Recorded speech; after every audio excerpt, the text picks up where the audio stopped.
Well, you know what? Let's open up with the South of Midnight talk. This is coming from Compulsion Games.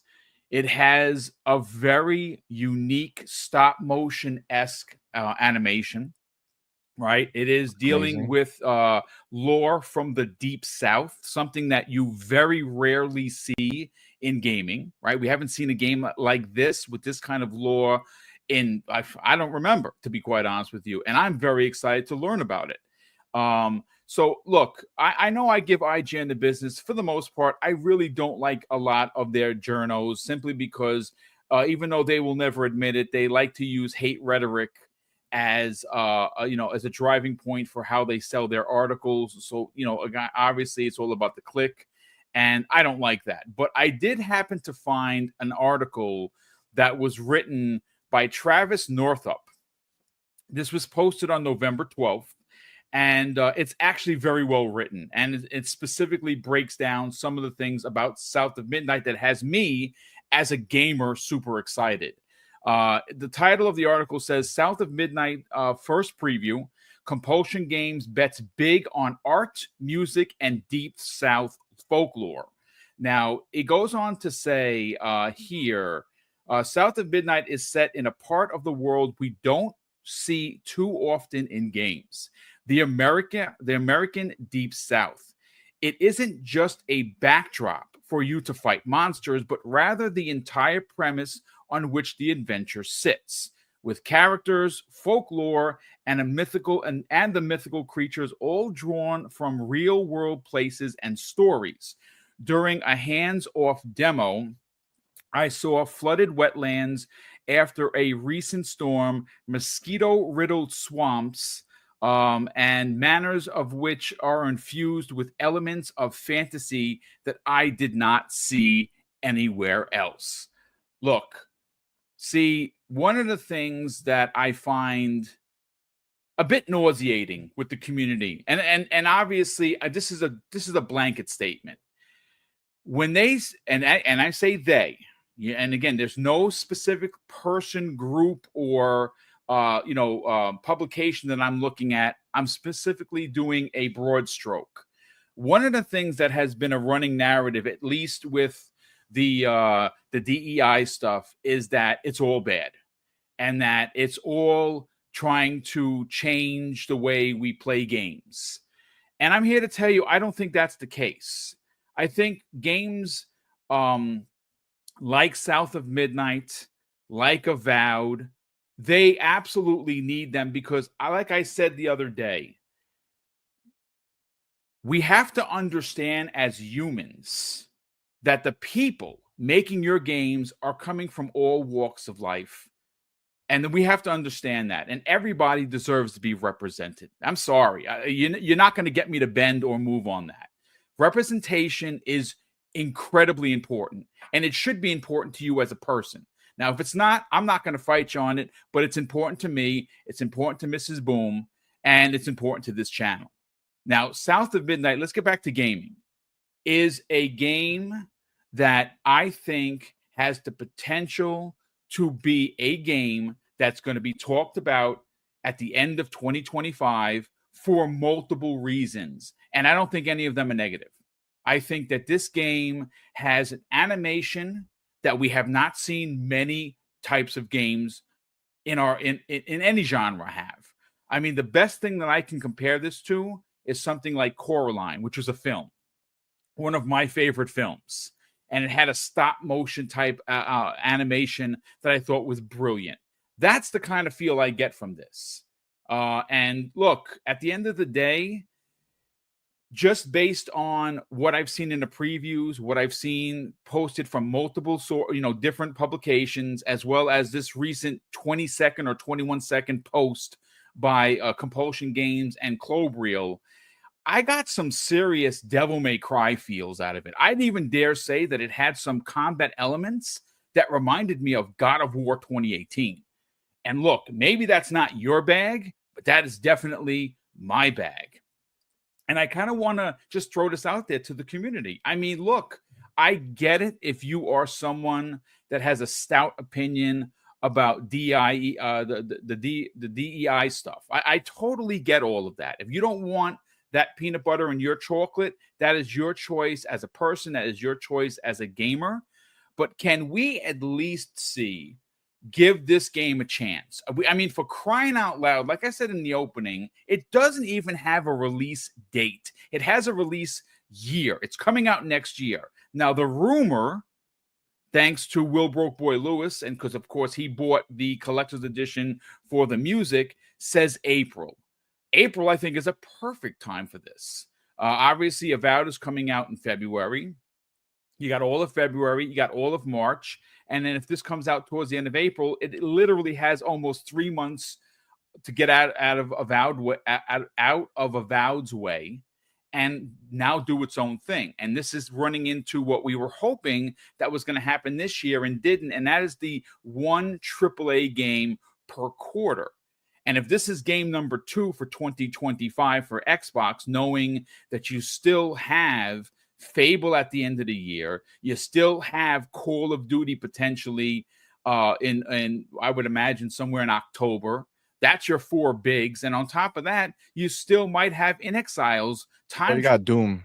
Oh, Doom as well. I forgot about Doom. Holy crapola. That's right. So you still got Doom on top of that. So what a year. Look, I am not trying to fan the flames of anything, but I do think this is worth a conversation, specifically about South of Midnight, because everything I have seen of this game so far screams winner, winner, chicken dinner. Let's get your thoughts, man. I mean, this is the thing for me.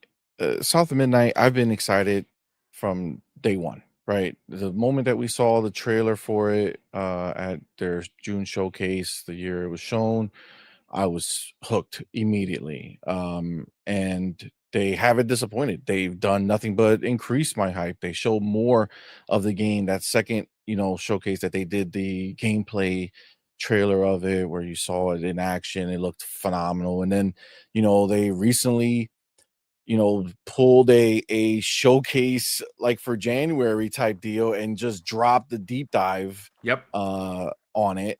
And again, phenomenal. Told you, the entire, backstory and why this is happening and what they're doing to, make sure it's authentic and it's all this stuff. Like it's phenomenal. And I'm nothing but hype for this game.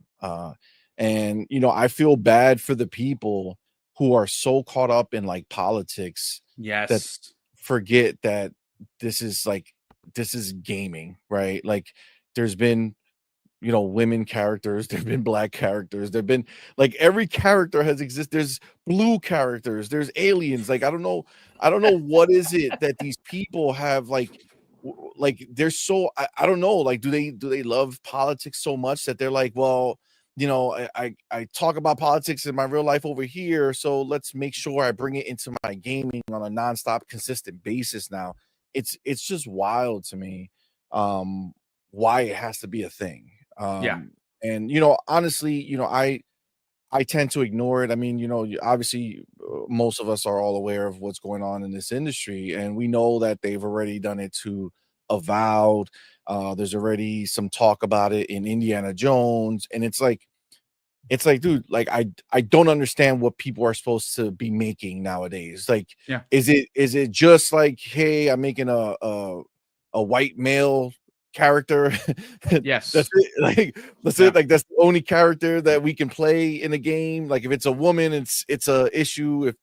If they're not white, it's an issue. Like what are we like? What are we boiling this down to now at this point? Like I don't understand what people want. Like this is fantasy. Like all of this stuff is fantasy world, right? Even Call of Duty is a fantasy world. Ain't nobody in the military doing the moves and the running and gunning that you do in Call of Duty. Like this is not real life. It's fake. It's entertainment.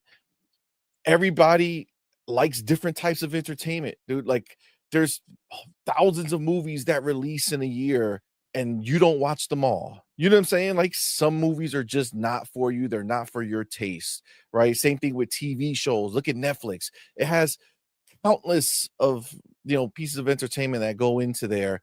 on a daily basis at this point. And it's like, you don't watch probably 90% of what's on Netflix, yet you have the subscription because you watch what you like from it. If it bothers you so much that a certain character is in the game and you don't like that, then don't play it, fam. Like, don't play it.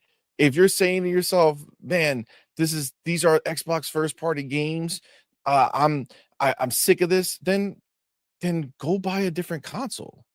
You know what I'm saying? Like, go get a PC, go do something else, bro. Like, stop. Like, you spend more time complaining about these games than you do playing these games. You know what I'm saying?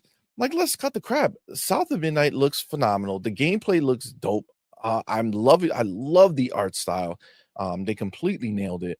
And I'm very happy with what Xbox is doing for us as gamers. We're getting a bunch of different types of games. And again, it's different strokes for different folks. Not everybody loves it. I loved Age of Mythology. I loved Aura, History Untold. This is all phenomenal games that a lot of people won't even consider as part of the conversation of what Xbox released this year, right? Which is crazy because we put stupid amount of hours in those games and had a phenomenal time, enjoying those games. But people think that because it doesn't float for them, it's not their cup of choice, then that means it doesn't count because they don't like it. Right. Yeah. So if they don't like it, then how dare you like it? How dare you like it, sir? Like, what are you talking about? You know what I'm saying? There's over 100 million people that own a Switch, and there's so many people who play that thing every day, and there's so many people who have play all the games that they release, and I could care for not many of them, right? Like, I own it, but I rarely ever touch it. Does that, like, am I supposed to run around and talk to Nintendo Switch people who play it every day how crazy they are because they enjoy the types of games that come out on that console all the time and I don't? So I should give them crap for it, or I should go on my channel and start ripping these things for no reason? It's like, come on, man. That's crazy. You know what I'm saying? Like, if you're I don't get it. If the game looks like crap, then let's talk about the game looking like crap. If I expected South of Midnight to have better graphic fidelity and I don't like the way it looks, then let's talk about me not liking how it looks and why I expected something else, like we do for Ghost of Yote on PlayStation 5 that was announced, right? The game for me doesn't look anywhere near what I would want it to look like for an exclusive game. So I'm going to talk about that.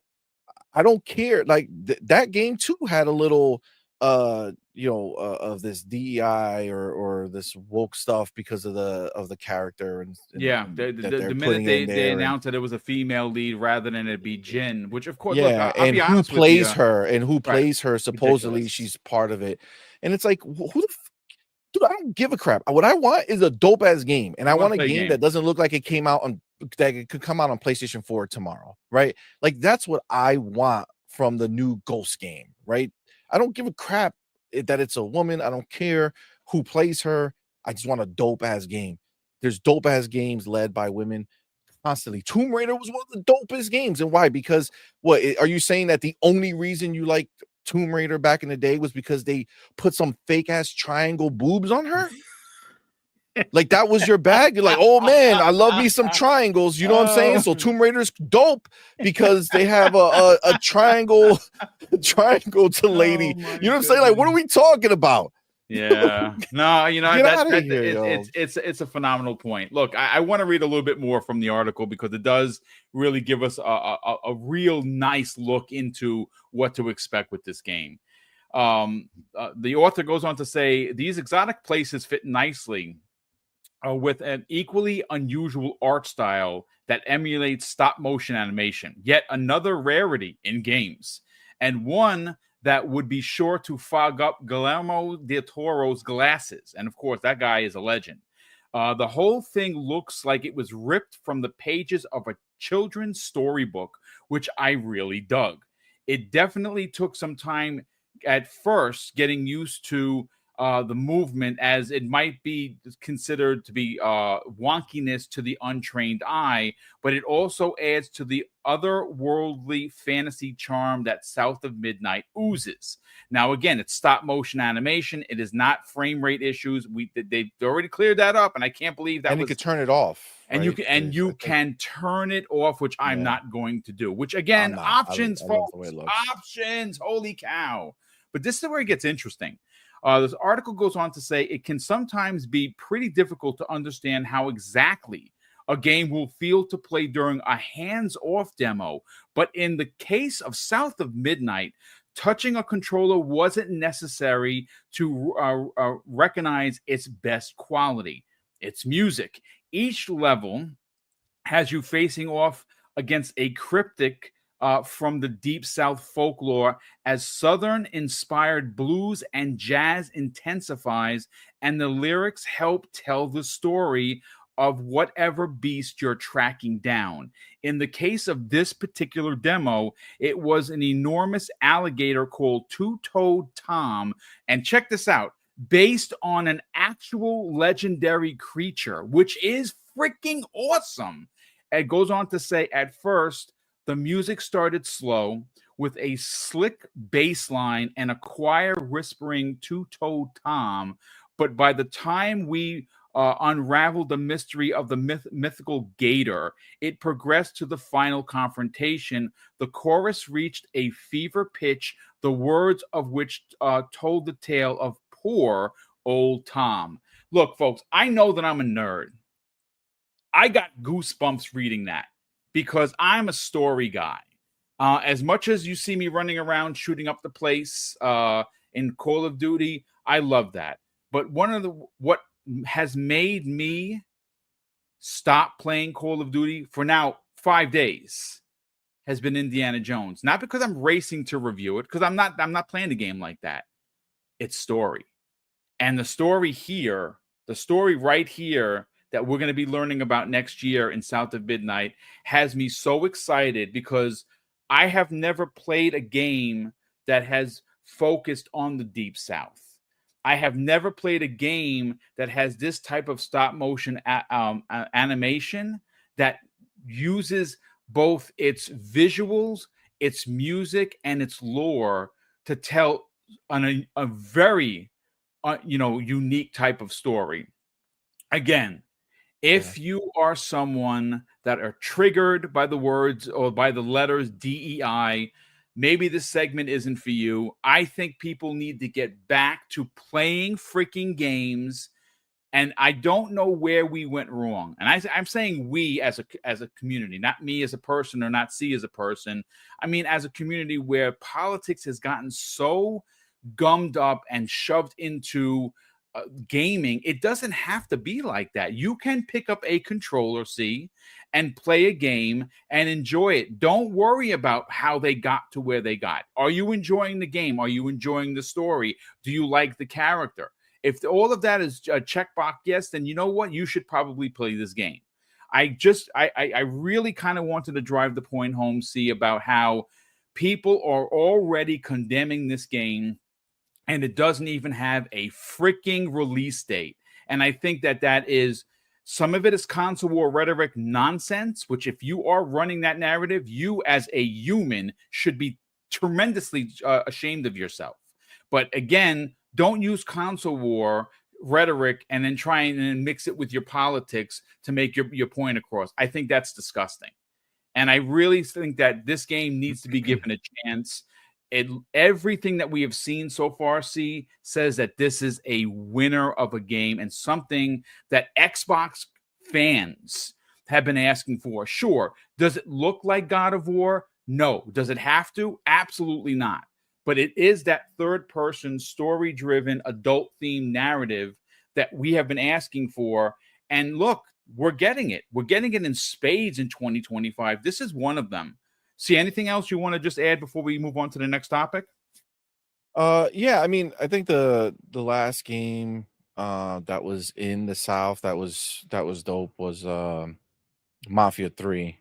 Oh, dude, I totally forgot about that. Yes, it was. It was Yeah, phenomenal. That soundtrack was yeah. Dope. Yeah, Yes. it was. It really was. And I think that game was fire, but it's just a unique angle. And at the end of the day, you know, we want people like Microsoft who have this huge assortment of, first party studios to be able to not just have to sit there and turn into like a insomniac where it's like, well, I guess this is the treadmill that they're on, right? We need to find this popular thing and just make it and that's it.